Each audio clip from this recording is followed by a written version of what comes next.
हाँ जी भाई, तो लास्ट लेक्चर में हमने लाइव जाके शायद ग्रेविटेशन को पढ़ा था और 2-4 सवाल रह गए थे पेपर के जिसको हमने डिस्कस किया था। तो आज हम लोग क्या कर रहे हैं, आज हम लोग ग्रेविटेशन और वर्क एनर्जी के कुछ सवाल करेंगे। मैंने जैसे कि आपको बताया था कि हम लोग कोशिश करेंगे कि जब भी हम क्लास में मिलें तो हम लोग क्या करें, असाइनमेंट, और लाइव में हम लोग क्या कर लें, चैप्टर। जैसे कल यानी कि कल हमारी 26 जनवरी है, तो कल हम आपकी एक क्लास सुबह ले लेंगे केमिस्ट्री की और एक शाम को।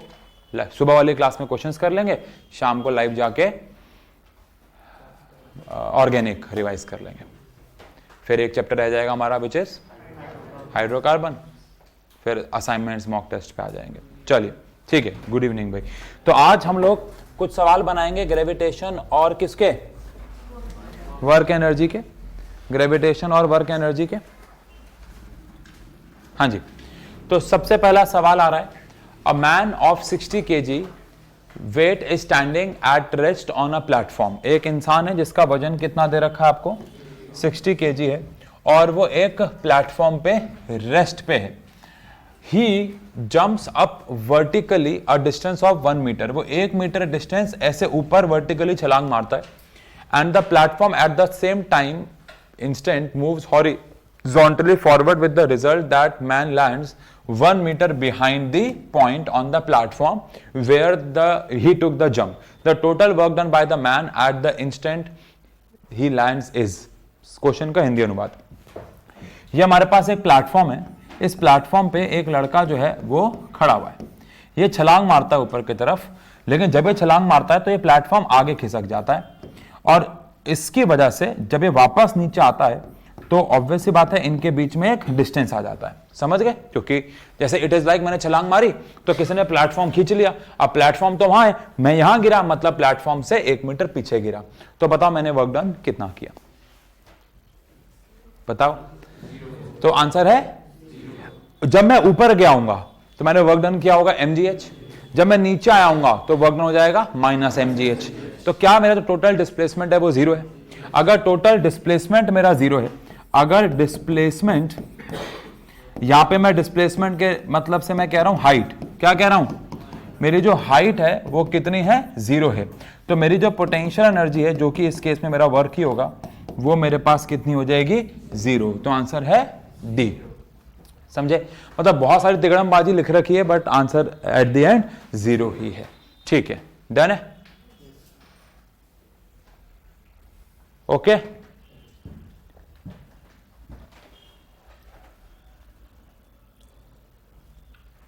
ऐसा कुछ हो रहा है क्या?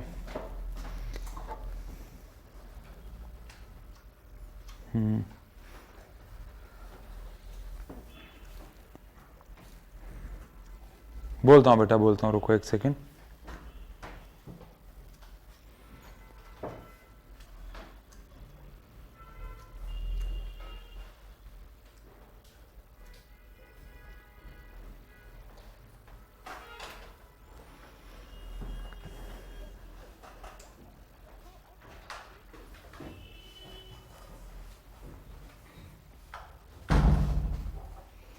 भाई आओ ना एक बार, इधर लैग हो रहा है।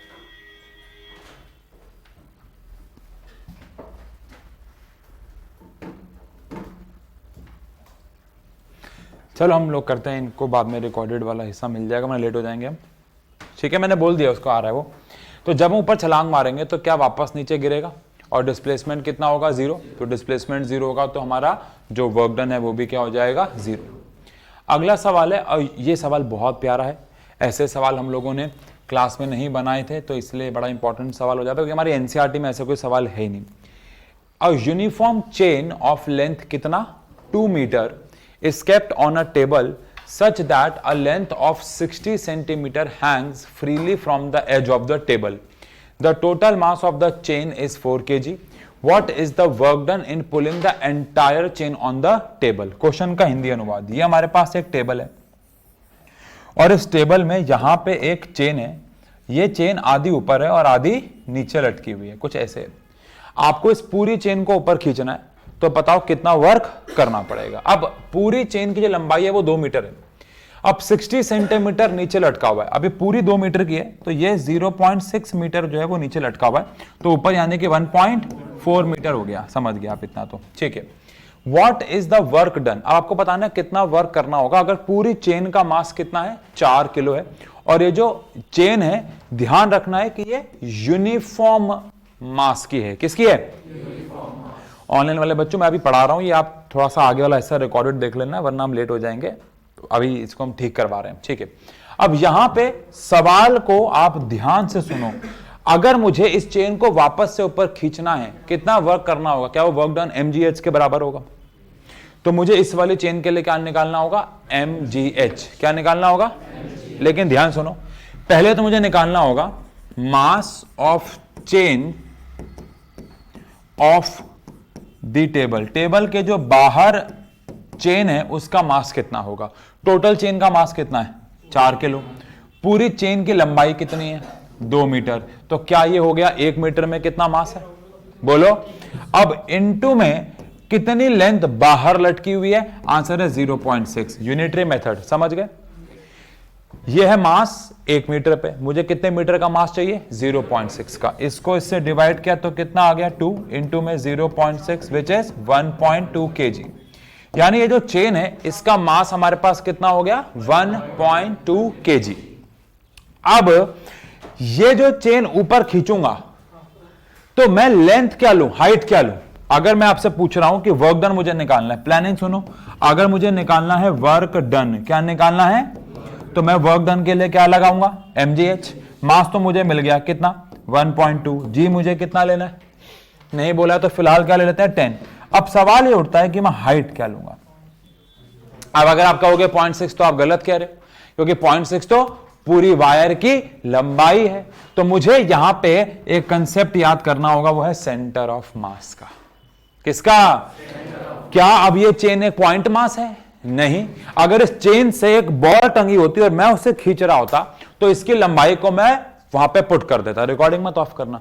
इसकी लंबाई को मैं वहां पे पुट कर देता, लेकिन ये एक मास नहीं टंगा, ये पूरी क्या है? चेन। तो क्या ये पॉइंट मास होगा? नहीं, ये पॉइंट मास नहीं है। अब यहां पे क्या लूंगा मैं? सेंटर ऑफ मास। ये पूरी वायर कितने लंबाई की है? 0.6। तो जमीन से नीचे सेंटर ऑफ मास कितना होगा? 0.3। समझ गए क्या? तो यहां पे अगर मैं बोलूं सेंटर ऑफ मास कहां पे होगा, तो 0.6 अपॉन में 2 से डिवाइड कर दूंगा, बीच में आना तो 0.3 मीटर। ये हमारा सेंटर ऑफ मास हो जाएगा ऊपर टॉप से। तो बेसिकली मुझे सेंटर ऑफ मास को ऊपर खींचना है। मैं इस पूरी वायर को अगर एक पॉइंट मास मानता भी हूं तो वो मास कहां पे बैठा होगा? सेंटर ऑफ मास पे। समझ गए? तो यहां पे मुझे जो हाइट है, सारे बच्चे हमेशा गलती यही करते हैं, वो लंबाई क्या ले लेते हैं? 0.6। लेकिन 0.6 नहीं होगा। 0.6 कब होता? जब ये एक धागा होता और यहां पे क्या टंगा होता? कोई मास टंगा होता। ठीक है, तो हाइट यहां पे क्या लेंगे आप? 0.3 लेंगे। अब यहां पे 1.2 इंटू में 3 कर दूंगा तो कितना आ जाएगा? 3.6 जूल। तो ये हमारा बी आंसर हो जाएगा। समझे? अब अगर आप 3.6 जूल के बजाय अगर आप यहां पे देखो कितने शातिर हैं, अगर आप लेंथ क्या लेते? 0.6, तो आंसर क्या जाता? 7.2। आपको लगता है मैंने करेक्ट किया, बट यहां पे हाइट पूरी नहीं लेते हैं। ध्यान रखना, क्या लेते हैं? सेंटर ऑफ मास लेते हैं। ऐसे बहुत सारे क्वेश्चन होंगे, सब एग्जैक्टली सेम तरीके से ही होते हैं। सबसे पहले आपको यह निकालना है जो मास नीचे चेन का लटका हुआ है उसका कितना वजन है, मास कितना है। कैसे निकालेंगे? टोटल मास अपॉन में टोटल लेंथ इंटू में कितनी लेंथ नीचे टंगी हुई है। उसके बाद जो टंगी हुई लेंथ है उसका centre of mass. Chain uniform ही होगी, अगर नॉन यूनिफॉर्म होगी तो फिर तो इंपॉसिबल हो जाएगा आपके लिए ये वाला क्वेश्चन सॉल्व करना, और फिर mgh लगा के वर्क डन निकाल देना। प्यारा सवाल है, चलो आगे बढ़ते हैं। When the linear momentum of a particle is increase by कितना? 1%, it's kinetic energy increases by x%। बहुत प्यारा सवाल। When the kinetic energy of the particle is increased by 300%, its linear momentum is increased by y%. आपको ratio of y to x। तो बहुत बड़ा और प्यारा सवाल है ये। देखो केस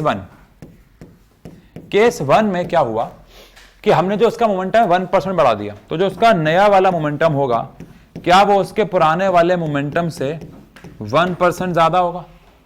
बोलो, जो उसका नया वाला मोमेंटम होगा क्या ये उसके पुराने वाले मोमेंटम से 1% ज्यादा होगा? अरे यार 1% बढ़ा है ना, तो कितना हो गया ये 101 अपॉन में 100 पी, तो नया वाला मोमेंटम आ गया 1.01 पी। सही कह रहा हूं? अब अगर मोमेंटम इतना हो गया है तो काइनेटिक एनर्जी कितनी हो गई होगी? काइनेटिक एनर्जी x% बढ़ी है। पहली बात तो मोमेंटम का फॉर्मूला क्या होता है? √2m/ke, अंडर रूट, तो यहां से ke क्या आ जाता है? ke क्या आ जाता है? p² अपॉन में 2m। सही है, समझ गए? स्क्वायरिंग कर दिया। तो जो नई वाली काइनेटिक एनर्जी हो जाएगी वो नया वाला मोमेंटम जो कि 1.01 p है, इसका स्क्वायर अपॉन में 2m हो जाएगा। तो नई वाली काइनेटिक एनर्जी हो जाएगी 1.01 का स्क्वायर p² बाय 2m, जो कि मेरे लिए पुरानी वाली काइनेटिक एनर्जी है।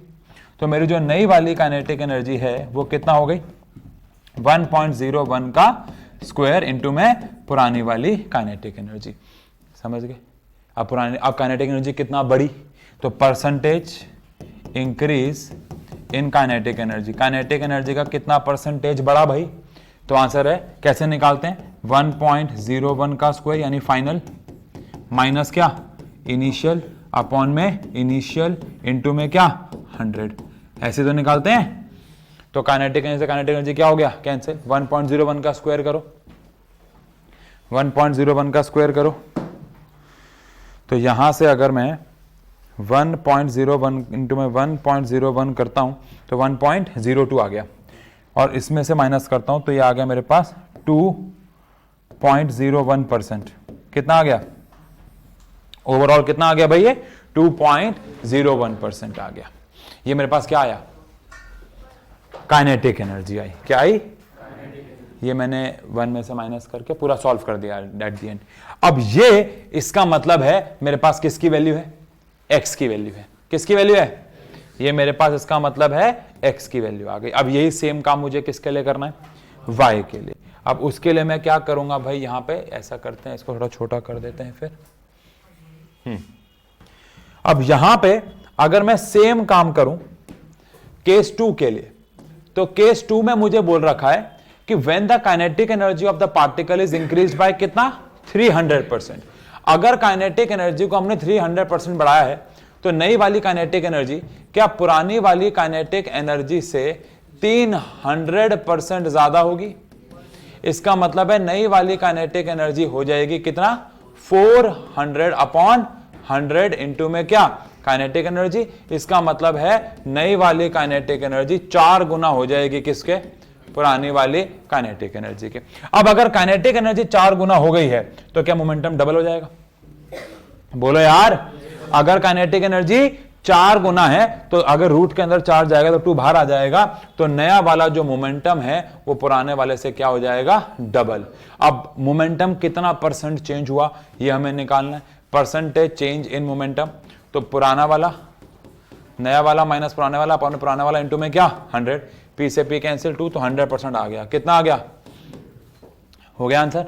कैसे? आपको y और x का रेशियो निकालना है। ये हमारे पास y आ चुका है, ये हमारे पास x है, तो y बाय x का अगर रेशियो निकालूंगा, y कितना है?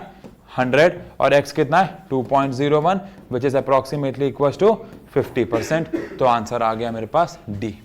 अगर यहां पे 49 पॉइंट कुछ होता मैं उसको चुनता, बट 50 है, सबसे करीब वही है। समझे? प्यारा सवाल। दोनों का परसेंटेज चेंज निकाला, एक को उन्होंने x बोला, एक को y बोला है, दोनों का रेशियो निकाल दिया। अगला सवाल, ये √m होगा।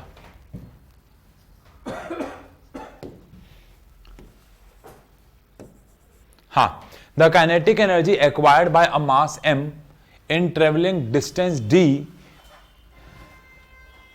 starting from rest under the action of constant force is directly proportional to।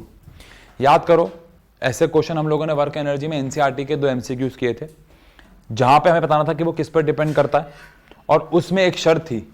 वो शर्त क्या थी? Very good. जो जो चीजें क्वेश्चन में दे रखी हैं उसके टर्म्स में आपको उसे निकालना पड़ेगा। देखो, आपसे पूछ रहे हैं काइनेटिक एनर्जी यहाँ पे किस पे डिपेंड करती है? आप सबको पता है काइनेटिक एनर्जी का फॉर्मूला होता है हाफ mv²। इस हिसाब से काइनेटिक एनर्जी डायरेक्टली प्रोपोर्शनल होती है मास के। बट ये मैं आंसर चुन नहीं सकता। क्यों नहीं चुन सकता? क्योंकि अभी मुझे इसमें तो वेलोसिटी भी आती है। क्या क्वेश्चन में कहीं बोला हुआ है वेलोसिटी के बारे में? कुछ नहीं। तो इसका मतलब है मुझे यहां से इसको थोड़ा बदलना पड़ेगा। आओ बदलें। क्या काइनेटिक एनर्जी का फॉर्मूला रहता है हाफ mv²? अब मुझे यहां से v को हटाना होगा। अच्छा, क्या v² minus u² is equal to 2as होता है? इनिशियल वेलोसिटी क्या बोल रहे हैं वो? 0 बोल रहे हैं। एक्सेलरेशन a रहने देते हैं। और s क्या है? डिस्टेंस। कितना डिस्टेंस? d डिस्टेंस है। अब यहां पे एक्सेलरेशन आ गया जो कि मुझे पसंद नहीं है। क्या मैं एक्सेलरेशन को फोर्स अपॉन मास लिख सकता हूं? तो एक्सेलरेशन को अगर मैं फोर्स अपॉन में मास लिख दूंगा तो यहां पे अभी आ गया। अब बताओ क्या ये सब कांस्टेंट है? यस। कैसे? क्वेश्चन में बोल रखा है कांस्टेंट फोर्स है और डिस्टेंस क्या है? d है। तो यहां से मेरे पास v² आ गया। v² की वैल्यू अगर मैं यहां पुट कर देता हूं तो काइनेटिक एनर्जी मेरे पास क्या आ जाएगा? हाफ m और यहां पे क्या है? 2f upon md। क्या m से m कैंसिल हो गया? क्या आ गया काइनेटिक एनर्जी का फॉर्मूला? 2 से 2 भी कैंसिल हो गया देखा जाए तो फॉर्मूला क्या आ गया? f इंटू में d। अब आप बताओ इस पूरे फॉर्मूले में कहीं पे मास आ रहा है क्या? इसका मतलब है बी आंसर है। अगर इस क्वेश्चन में बोला होता कि उसकी वेलोसिटी कांस्टेंट है तो फिर हम इसी फॉर्मूले पे काम करते। उसकी वेलोसिटी क्या होती? कांस्टेंट। तो काइनेटिक एनर्जी डायरेक्टली प्रोपोर्शनल आ जाता मास के। बहुत ही प्यारा सवाल है। इस सवाल में हम लोगों ने कौन सा लॉजिक लगाया भाई? कि हमें उसको इस फॉर्म में कन्वर्ट करना है कि बाकी सारी चीजें कांस्टेंट आ जाएं सिवाय उसके जिसके रिस्पेक्ट में उसे पूछा गया है। डन है? चलिए आगे बढ़ते हैं, अगले सवाल पे आते हैं। Two masses 1 kg and 4 kg are moving with equal kinetic energies. The ratio of the magnitude of their momentum is. सारा सवाल है। करूं क्या कर रहे हो भाई? वही है इधर ही। हाँ आओ देखो भाई, सबसे पहले तो दो मास है। m1 कितना है? 1 ग्राम और m2 कितना है? 4 ग्राम। कन्वर्ट करने की जरूरत नहीं बिकॉज हम रेशियो निकालने वाले हैं। दोनों ही काइनेटिक एनर्जी बराबर है। अच्छा, मोमेंटम का फॉर्मूला क्या होगा? √2m1 ke और इसका मोमेंटम कितना होगा? √2m2 ke। क्या दोनों का रेशो अगर मुझे P1 अपॉन P2 निकालना है तो √2 से √2 और काइनेटिक एनर्जी से काइनेटिक एनर्जी तो √m1 बाय m2 आ जाएगा। m1 कितना है बोलो? 1 और ये कितना है? 4। तो ये हो जाएगा 1:2। तो आंसर 1:2 आ जाएगा विच इज बी। आसान सवाल है। अ बॉडी ऑफ मास, एक बॉडी है जिसका वजन आपको 10 किलो दे रखा है, is moving parallel to the ground. अगर ये ग्राउंड है तो इसके पैरेलल चल रहा है वो, ठीक है, थ्रू अ डिस्टेंस। कितना डिस्टेंस चला? 2 मीटर। आपको वर्क डन अगेंस्ट ग्रेविटी बताना है। आंसर है? अरे भाई वर्क डन अगेंस्ट ग्रेविटी का मतलब होता है आपको हाइट पे जाना, हाइट पे जा ही नहीं रहे, आप तो क्या जा रहे हो? परपेंडिकुलरली जा रहे हो। तो आंसर क्या आ जाएगा? 0। ठीक है। आई होप समझ रहे हो आप। ये आई कैप, जे कैप, के कैप है, इसने पहचाना नहीं है इसको। मैं यहाँ पे लिख देता हूँ। फोर्स जो हमें दे रखी है वो दे रखी है 3 आई कैप प्लस 4 जे कैप प्लस 5 के कैप, और डिस्प्लेसमेंट हमें दे रखा है कितना? 5 आई कैप प्लस 4 जे कैप प्लस 3 क्या? के कैप। आपको इनके बीच का एंगल निकालना है। मुझे ऐसा लग रहा है एनसीईआरटी का फर्स्ट एग्जांपल ये वर्क एनर्जी का। हाँ चलो, एंगल निकालने के लिए आप सबको याद है कौन सा प्रोडक्ट यूज करते हैं? डॉट या क्रॉस? बोलो। हम हमेशा यूज करते हैं कौन सा प्रोडक्ट? Dot product. तो यहां पे अगर मैं डॉट प्रोडक्ट यूज करूंगा तो F vector dot X vector is equal to क्या हो जाएगा? एफ वेक्टर का मैग्नीट्यूड, एक्स वेक्टर का मैग्नीट्यूड और कॉस थीटा। डॉट प्रोडक्ट के लिए आई को आई के साथ 5 इंटू में 3 15, जे को जे के साथ 4 4 16, के को के के साथ 5 इंटू में 3 15। यहां पे आ जाएगा मैग्नीट्यूड। मैग्नीट्यूड बोलो 3 का स्क्वायर 9 16 25। यहां पे भी बोलो 25 16। हाँ अब तो ये पक्का एनसीईआरटी का सवाल है, वैल्यूज भी सेम है, चेंज ही नहीं है। ये वैल्यूज देख के याद आ गया। और साथ में क्या है हमारे पास? Cos theta. अब 15 और 15 कितना होता है? और 30 और 46। तो ये आ गया हमारे पास 46, ये रूट 50 आ जाएगा और रूट 50, तो रूट 50 और रूट 50 रूट 50 बाहर आ गया, यहाँ से कॉस थीटा आ गया। तो थीटा की वैल्यू क्या डिवाइड हो रहा है आगे 2 से कटेगा तो 23/, और ये आंसर भी है हमारे पास, तो 23/25 विच इज फर्स्ट आंसर। सही क्या, पक्की बात? चलो आगे बढ़ते हैं। अरे यार ये तो सभी गड़बड़ हो गया। A body is taken to height of क्या, Rn। ये शुक्र है आज मैंने खुद पीपीटी बनाई तो मुझे क्वेश्चन याद है। इसमें एक ऑब्जेक्ट को हम हाइट पे ले गए जिसकी हाइट कितनी है, n इंटू में r, where r is the radius, r is the radius of the earth. The ratio of acceleration to gravity on the surface of earth and that at this height is, पहला option क्या है, n+1 का square, n+1 की power -2, सिर्फ n+1, या फिर n+1 की power -1। कितनी हाइट पे है, nr है, इसका मतलब ये हमें हाइट गिवन है। आसान है, आप सबको पता है कि g हाइट पे फॉर्मूला क्या होता है, आंसर है g। अच्छा अब मुझे बताओ मैं यहां पे क्या फॉर्मूला वो लगा सकता हूं, छोटी हाइट वाला, क्यों? हमें पता नहीं है कि हाइट छोटी है या बड़ी है। अगर ये n की वैल्यू मान लो 1 है, 2 है, 3 है, तो आप यहां पे फॉर्मूला नहीं लगा सकते, लेकिन अगर इसकी वैल्यू 0.001 है तो मैं लगा सकता हूं। तो मुझे पता नहीं है, अब अगर नहीं पता है तो हम सेफर साइड बात करेंगे और फॉर्मूला कौन सा लगाएंगे, 1+h/re का स्क्वायर। याद आया, ये फॉर्मूला हम किसी भी हाइट पे लगा सकते हैं। अब यहां पे अगर मैं g अपॉन में 1+ हाइट कितनी है बोलो, nr, और रेडियस कितना है r, इसकी पावर क्या 2, तो r से r क्या हो गया, तो g हाइट पे आ गया मेरे पास g अपॉन में क्या 1+ n का स्क्वायर। मुझे किसका रेशियो बोला निकालने को, ratio of acceleration to gravity on the surface to that of ये, तो ऑन द सरफेस यानी g अपॉन में क्या निकालना है मुझे, gh, तो ये इधर और ये चला गया ऊपर, तो 1+ n का स्क्वायर, इस हिसाब से आंसर a हो जाएगा। सही है।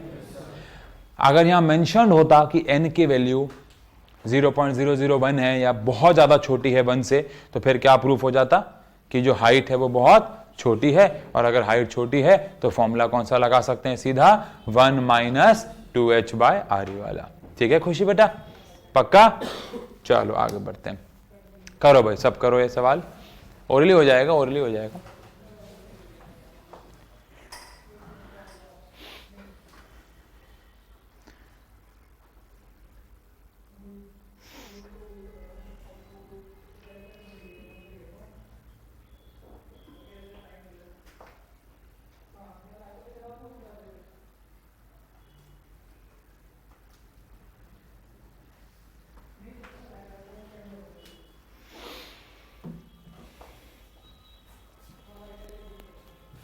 Done है?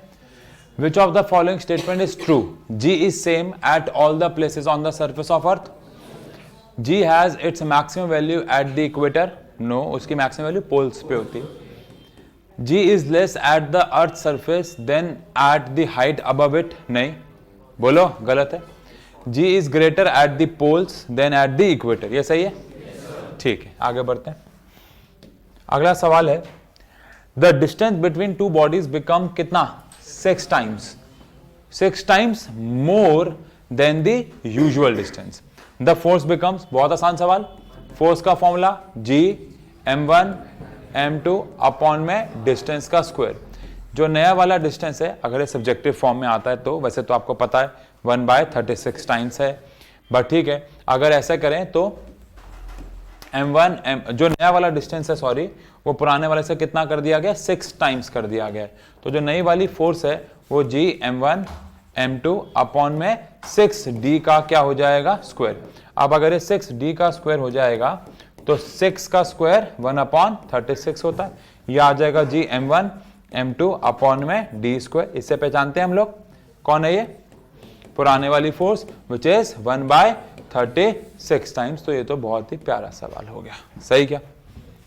आगे बढ़े, दिक्कत क्या हुई? The masses of 2 planets are in the ratio, 1:2, यानी कि प्लैनेट 1 अपॉन प्लैनेट 2 का रेशियो हमें 1:2 दे रखा है। Their radius are in the ratio, उनका जो रेडियस है वो किस रेशियो में है भाई, अगेन 1:2 में ही है।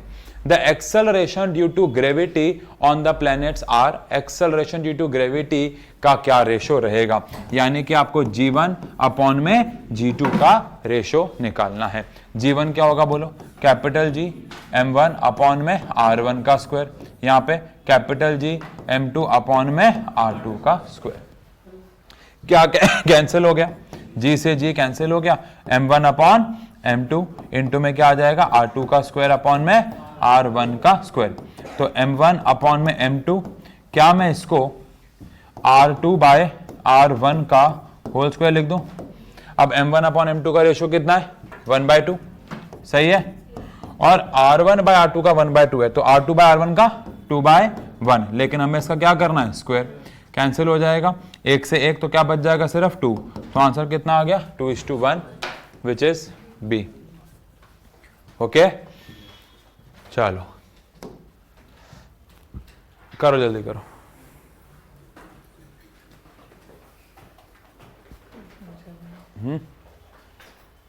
बाद में नेट वाला मेरा विजिट करना पड़ेगा एक बार ढंग से, वहाँ पे आधा पौना घंटा लगेगा। मैंने आपको 4 बजे का फ़ोन किया है, आप पहले देख लो। कह रहे सर हमारे यहाँ पे तो एक्टिव दिखा रहा है आपका सारा कुछ, हम कैसे बता दें। मैं जल्दी से जल्दी करवाऊँगा। तो भाई स्पीड कम आ रही है ना एक्चुअली में, स्पीड कम आ रही है, बिल्कुल नहीं आ रही स्पीड, नेट ही नहीं आ रहा।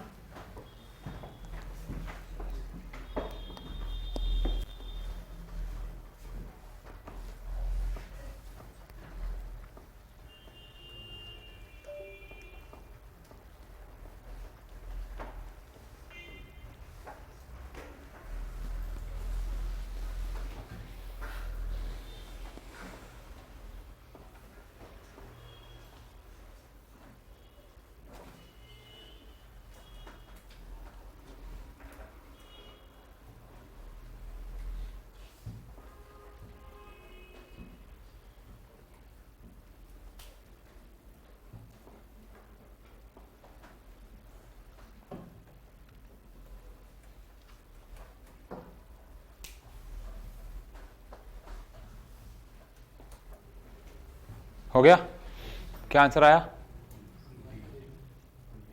डी, आपका बी आया है।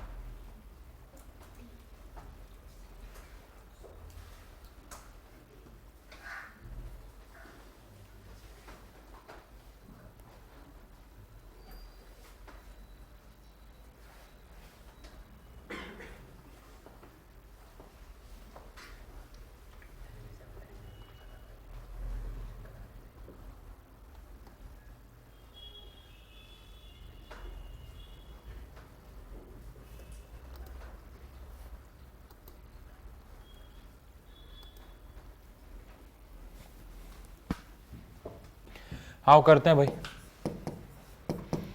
If the distance between the earth and sun were to be क्या, doubled from its present value, तो आपको बताना है कि नंबर ऑफ डेज अब एक साल में कितने हो जाएंगे। तो पहली बात तो यहाँ पे टाइम पीरियड की बात पूछ रहे हैं, तो हम सबको पता है कि जो टाइम पीरियड का स्क्वायर होता है वो k टाइम्स होता है डिस्टेंस के क्यूब के। अब जो पहले वाला टाइम पीरियड होता है हमारे पास वो कितना होता है, 365 डेज, और रेडियस में r का क्यूब मान रहा हूं। ऑल्सो क्योंकि एमसीक्यू है तो मैं स्टेटमेंट नहीं लिख रहा, अगर हमने डिस्टेंस को डबल कर दिया तो कितना हो जाएगा टाइम पीरियड, डिस्टेंस को डबल कर दिया तो क्या हमने 2r का क्यूब कर दिया। अब इन दोनों को अगर आप डिवाइड कर दो तो 365 अपॉन में टाइम पीरियड का स्क्वायर होल स्क्वायर हो गया, k से के कैंसिल हो जाएगा, ऊपर हमारे पास r क्यूब है, नीचे हमारे पास 2r का होल क्यूब है, तो 2 का क्यूब कितना हो जाता है 8r क्यूब, तो r क्यूब से r क्यूब, तो यहाँ पे 365 अपॉन में t, इसका हम क्या करेंगे होल स्क्वायर, और ये 1 अपॉन क्या बच जाएगा 8, तो यहाँ से टाइम पीरियड का जो स्क्वायर है वो आ जाएगा 365 का स्क्वायर इंटू में क्या 8। अब अगर मैं इसका अंडर रूट कर देता हूँ तो अंडर रूट करने पे ये 365 और यहाँ पे 2√2 हो जाएगा, कि नहीं? अब 365 इंटू में 2 कितना होता है? 730, 730। अब 730 इंटू में √2 की वैल्यू 1.41 होती है, जिसको आप लगभग 1.5 भी मान लो अगर, तो साफ जाहिर है कि आंसर 1000 से ऊपर ही आ रहा है, विच इज बी, है ना? बाकी एग्जैक्ट निकाल लो, 170 को अगर 1.41 से मल्टीप्लाई करोगे तो ऐसा कुछ आ रहा होगा, तो आंसर क्या है? बी हो जाएगा। समझ गए? तो कैप्लर्स जी का थर्ड लॉ हमने यहां पे अप्लाई किया है। ठीक है, आगे का सवाल है, a body weighs 50 newton on the surface of the earth, how much would it weigh half way below the surface of the earth. यानी कि आपको बोल रखा है अगर वो नीचे जाएगी तो कितना वजन हो जाएगा। हाफ वे का मतलब जो डेप्थ है, क्या वो रेडियस का आधा है? हाफ वे का मतलब डेप्थ जो है वो रेडियस का आधा है। अब आप सबको इसके लिए किसका फॉर्मूला आना चाहिए? डेप्थ का। तो डेप्थ का फॉर्मूला हमारे पास क्या रहता है? G K G 1 minus D by R E. और क्या ये छोटे मोटे डेप्थ का फॉर्मूला है या एनी डेप्थ? क्योंकि इसमें ऐसा कुछ नहीं रहता है। अब हमारे पास 1 minus 2 R upon R by 2, R by 2 upon में आर है, आर से आर क्या हो गया? कैंसिल, 1 में से हाफ जाएगा तो हाफ हो जाएगा, तो जी डेप्थ पे हमारे सरफेस के जी के मुकाबले क्या हो जाएगा? आधा। अगर हमारा जी आधा हो गया तो हमारा वेट भी क्या हो जाएगा? आधा। अब 500 का आधा कितना हो जाता है? 250 न्यूटन। तो आंसर सी हो जाएगा। करो, प्यारा सवाल है भाई।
वन % इंक्रीज का मतलब पता है ना सबको अब तो, कि जो नया रेडियस है वो r प्लस 1/100r हो जाएगा।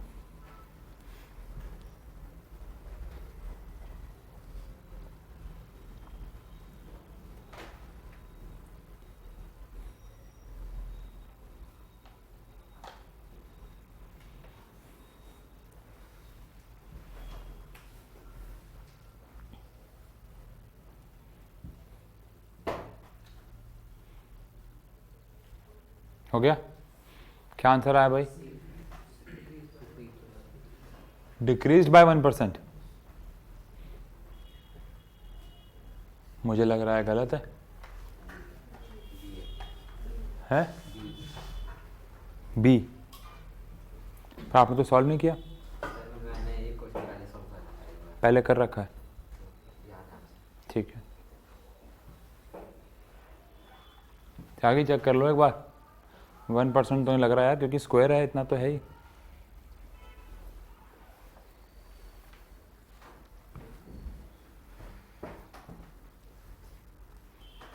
करें क्या कर रहे हो अभी?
आओ चेक करें। पहली बात तो जो नया वाला रेडियस है वो पुराने वाले से 1% ज़्यादा है, जो कि 1.01 r हो जाएगा। अब जो नया वाला g है वो हो जाएगा GME अपॉन में नए वाले r का स्क्वायर। नया वाला r जो है 1.01 r का होल स्क्वायर हो जाएगा, जो कि 1.201 r स्क्वायर हो जाएगा। यानी जो नया g है वो पुराने वाले से 1/1.201 हो जाएगा। अब जो परसेंटेज चेंज आएगा वो कितना होगा, फाइनल माइनस इनिशियल अपॉन में इनिशियल इंटू में 100। तो -2% का चेंज है। -2% का मतलब होता है कि वो डिक्रीज, देखो डिक्रीज तो होना था ही, आंसर इंक्रीज तो हो ही नहीं सकता था, क्योंकि हमने रेडियस को क्या किया, इंक्रीज। जब रेडियस को हम इंक्रीज करते हैं तो ऑब्वियस सी बात है कि जी की वैल्यू डिक्रीज होनी चाहिए। अब वो 1% होनी थी या 2%, इसको भी आप समझ सकते थे कैसे, अगर हमने 1% बढ़ाया तो उसका स्क्वायर है, क्या है, तो स्क्वायर है, तो परसेंटेज पे उसका इफेक्ट डबल आता है, तो वो 2% हो जाएगा। बाकी चलो ठीक है, अगले सवाल पे आते हैं। Acceleration due to gravity is maximum at r, यहां पे रेडियस है, at height r from the earth surface, thus at the center of the earth, at the surface of earth, at depth r from the earth surface। देखो at depth r from the earth surface का मतलब तो आप centre पे चले गए, और centre पे चले गए तो g की वैल्यू तो क्या हो जाती है, 0। at height r from the earth surface, तो जो नया वाला g है हमारे पास वो तो कितना हो जाएगा, GME। अगर आप r हाइट पे चले गए तो वो तो 2r का क्या हो जाएगा, होल स्क्वायर। तो जो g है वो तो 4 गुना हो जाएगा किससे, सरफेस 1/4, वो तो कम हो गया। सेंटर ऑफ द अर्थ का मतलब वही है कि जी क्या हो जाएगा, 0, लेकिन सरफेस पे जी की वैल्यू क्या रहती है, 9.8 विच इज मैक्सिमम। ठीक है, करो भाई, प्यारा सवाल है।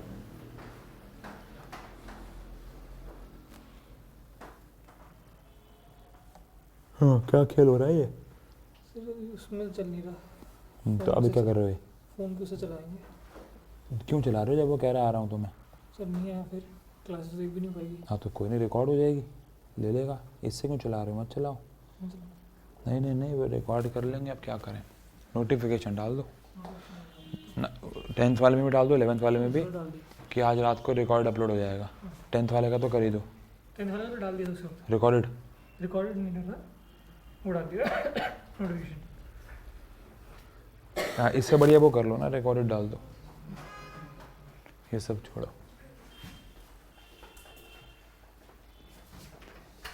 हो गया। An apple falls towards the earth because the earth attract the apple, earth attracted, लेकिन एप्पल भी सेम फोर्स लगाएगा, Newton's third law, every action has. लेकिन फिर भी अर्थ जो है वो एप्पल की तरफ क्यों नहीं आती, क्योंकि अर्थ का मास बहुत ज्यादा है, जिसकी वजह से उसका एक्सेलरेशन बहुत कम हो जाएगा। Acceleration of earth is very large, no, acceleration of earth is equal, acceleration of earth is very small when compared to that of apple because of its large mass। उसके बहुत ज्यादा मास होने की वजह से उसका एक्सेलरेशन क्या हो जाएगा, कम। तो डी इज दी, मतलब ये तो नॉलेज के लिख रहा हूं, नहीं भी लिखा होगा तो भी डी आंसर है। ठीक है, एक आर्टिफिशियल सैटेलाइट है moving in circular orbit around the earth, has total kinetic energy, bracket में लिखा हुआ है कौन सी, kinetic plus potential, total energy जो है वो ई नॉट है। यानी कि जो टोटल एनर्जी है हमारे पास वो ई नॉट है। तो आपको बताना है पोटेंशियल एनर्जी कितनी होगी। यहाँ पे आपको वो रिलेशन याद करना होगा। क्या रिलेशन था, अगर आपको याद हो, कि जो टोटल एनर्जी होती है वो माइनस ऑफ काइनेटिक एनर्जी होती है, बोलो। लेकिन जो पोटेंशियल एनर्जी होती है, लेकिन जो पोटेंशियल एनर्जी होती है वो माइनस ऑफ काइनेटिक एनर्जी नहीं होती, माइनस हाफ ऑफ क्या होती है, काइनेटिक एनर्जी। अगर आपको काइनेटिक एनर्जी याद हो तो 2gm अपॉन में r आया था, और वहां पे gm अपॉन में r होता है, मतलब m1 m2 बाय r होता है। तो इस हिसाब से जो पोटेंशियल एनर्जी होती है वो काइनेटिक एनर्जी की क्या हो जाती है, माइनस ऑफ हाफ कह लो। ठीक है, अब याद होगा कि जब हमने दोनों को ऐड किया था आपस में, क्या किया था, तो टोटल एनर्जी हमारे पास आई थी काइनेटिक एनर्जी प्लस क्या, पोटेंशियल एनर्जी। अब अगर मेरे पास पोटेंशियल एनर्जी है तो क्या मैं उसको काइनेटिक एनर्जी का हाफ लिख सकता हूं, लेकिन टोटल एनर्जी का माइनस लिख सकता हूं। तो टोटल एनर्जी होती है वो माइनस ऑफ क्या हो जाती है, पोटेंशियल एनर्जी, या फिर वो क्या हो जाती है, काइनेटिक एनर्जी का हाफ हो जाती है। दोनों एक ही बात है। अभी फिलहाल यहां पे किसके बीच का रिलेशन पूछा हुआ है, टोटल एनर्जी और पोटेंशियल एनर्जी का। तो क्या अगर उसकी टोटल एनर्जी ई नॉट है तो potential energy minus E not हो जाएगी, तो आंसर हो जाएगा डी। यही फॉर्मूला हमारे लिए लागू होता है कहां पे भी, स्ट्रक्चर ऑफ एटम में, इलेक्ट्रॉन और न्यूक्लियस के आसपास, और ये फॉर्मूला यहां पे भी हम लगा सकते हैं। आगे बढ़ते हैं। ये प्यारा सवाल है, देखो अभी ये सवाल को पहले समझना पड़ेगा आपको, ये सवाल सीधा हो भी नहीं सकता है। हमने जब एस्केप वेलोसिटी का कंसेप्ट पढ़ा था तो हमारे सिलेबस में ये कंसेप्ट था, अगर आपको याद हो, कि कितनी वेलोसिटी से ऑब्जेक्ट को फेंका जाए कि वो अर्थ के एटमॉस्फेयर से एस्केप हो जाए, बट वो वेलोसिटी कौन सी वेलोसिटी होनी चाहिए थी, तो आंसर है वर्टिकल। कौन सी? क्वेश्चन छोड़ो, आपसे मुझे इतने क्वेश्चन का आंसर दो कि अगर मेरे पास, मैं एक ऑब्जेक्ट को ऐसे फेंकता हूं और मुझे ए वेलोसिटी देनी पड़ती है उसको एस्केप करने के लिए, अगर मैं उसे ऐसे फेंकूंगा तो मुझे जो वेलोसिटी होगी वो ए से ज्यादा देनी पड़ेगी या कम, ये मेरा सवाल है। सोच लो, बोलना मत।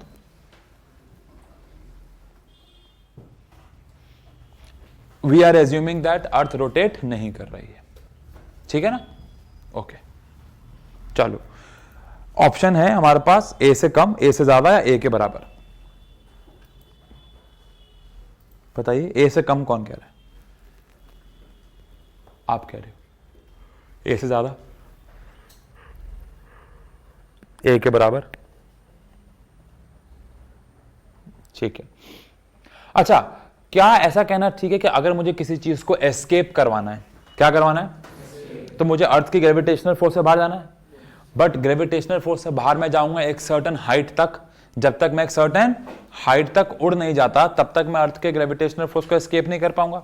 अब मान लो वो हाइट है 100 मीटर, नहीं है वो, मान लो वो कितनी है, तो 100 मीटर में जल्दी कम मिलेगी जब मैं ऐसे फेंकूंगा, ऐसे फेंकूंगा, तो आंसर है जब मैं उसको वर्टिकली फेंकूंगा। तो ऐसे फेंकने पे मुझे 100 मीटर लेट मिलेगा, तो क्या मुझे उसे और ज्यादा वेलोसिटी से फेंकना होगा? तो ये तो तय है कि अगर मुझे उसको एस्केप करवाना है और मैं कम से कम वेलोसिटी पे धक्का मारना चाहता हूं, तो वो क्या होना चाहिए, वर्टिकल। अगर मैं वर्टिकल से कोई भी 1 डिग्री, आधा डिग्री भी मुड़ता हूं तो मुझे अपनी एस्केप वेलोसिटी बढ़ानी होगी। तो पहले तो एक लाल रंग से पॉइंट लिख लीजिए, जब तक नोटिफिकेशन भी डाल दो दोनों क्लासेस को। लाल रंग से पॉइंट लिख लीजिए। If we project any object, if we project any object at certain angle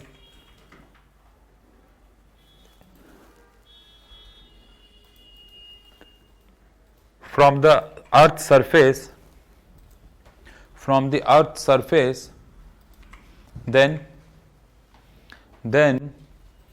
the value of escape velocity would be higher, value of escape velocity would be higher than 11.2 kilometer per second, 11.2 kilometer per second, 11.2 kilometre पर second. अब सुनो, अब इसे हम देखो, हमें answer तो पता चल गया होगा, आंसर तो है बी, बोलो, क्योंकि ये तो 11 ही है, ये तो और कम हो गया, ये तो और कम हो गया, तो आंसर तो बी है। बट ये कैसे आया, बताइए कैसे आया, ये भी जानना पड़ेगा। सुनो, अगर मैंने एक ऑब्जेक्ट को ऐसे फेंका, कितने एंगल पे, 45 डिग्री पे, कितने पे फेंका, ऑब्वियस बात है 45 डिग्री है ये, 45 डिग्री पे, तो इसके इस वेलोसिटी के दो कंपोनेंट होंगे, एक ये और एक ये। इसे एस्केप कौन करवाएगा, साइन वाला या कॉस वाला, साइन।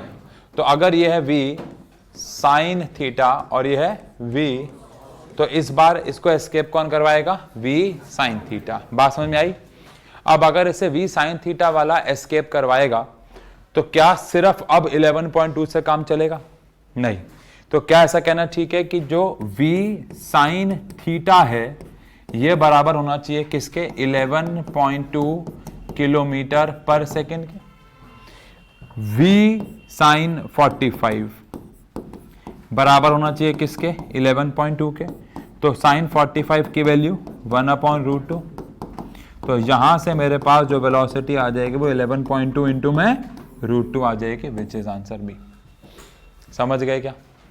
तो इसका मतलब यह है कि अगर मैं किसी को अर्थ से एस्केप करवाना चाहता हूं तो उसे कितनी वेलोसिटी पे एस्केप करवा पाऊंगा, मिनिमम पे, जब मैं उसे परपेंडिकुलर फेंकूंगा। लेकिन अगर मैं सर्टेन एंगल पे जाता हूं तो वैल्यू बढ़ती चली जाएगी, बढ़ती चली जाएगी। बात समझ में आ गई? पक्की बात? अब इस कमरे में ऐसे कौन कौन से बच्चे हैं जिन्होंने टेस्ट नहीं दिया था? एक बार खड़े हो जाएंगे। कल वाला मतलब ट्यूसडे वाला, खड़े हो जाएंगे एक बार।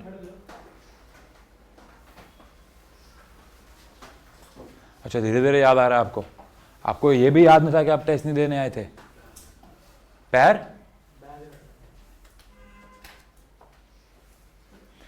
आज है हमारा डे क्या? थर्सडे ना, क्योंकि आज बहुत सारे बच्चे एब्सेंट है, ये काम सैटरडे को भी करना पड़ेगा। हाँ। आप में से किस, हमारे पास कितनों की इंटीमेशन थी? किसी की क्या मैंने क्या बोला था आगे से? संडे को बात नहीं, एक सेकेंड भाई, क्या बोला था मैंने? क्या? नहीं, ये बात नहीं हुई थी हमारी ये बात हुई थी कि तुम्हें टेस्ट देना पड़ेगा आके।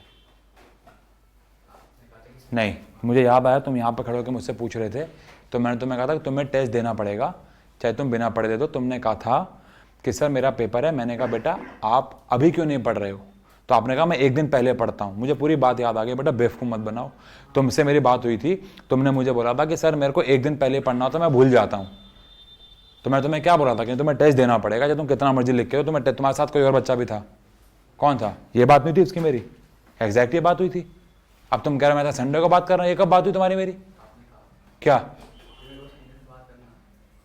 अबे जब टेस्ट पहले तो संडे क्या करूंगा बात करके? क्या संडे को बात की आपने मुझसे? फिर आप दोनों, उनके सबके पेरेंट्स से बात हो गई? हाँ। चलो बाहर आओ, तीनों बाहर आओ, उधर जाओ, वहाँ पे बैठिए। वो मैडम से फ़ोन पे बात कराओ कि आप लोगों ने टेस्ट क्यों नहीं दिया था। चलो बाहर आ जाओ। पेरेंट्स से बात कराओ कि आपने टेस्ट क्यों नहीं दिया, क्या कारण था। सामान ही छोड़ दो।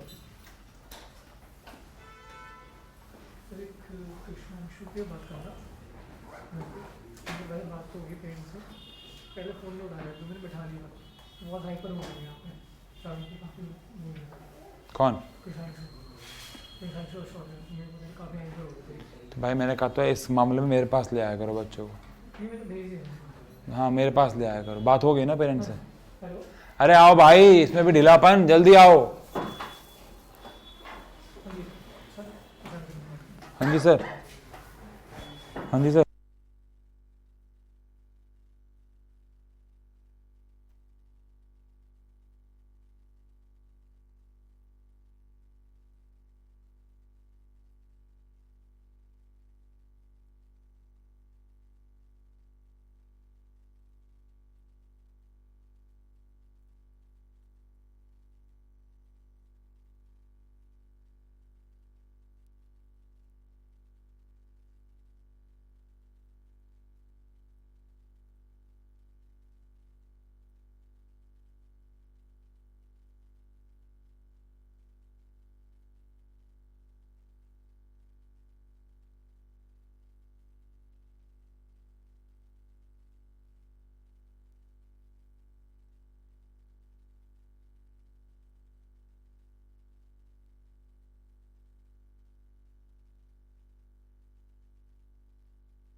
वे नोटिफिकेशन देता। पहली चीज, कल हमारा जो क्लास है वो हम 1 बजे ले लेते हैं ताकि हम शाम को भी एक क्लास ले पाए, ठीक है ना?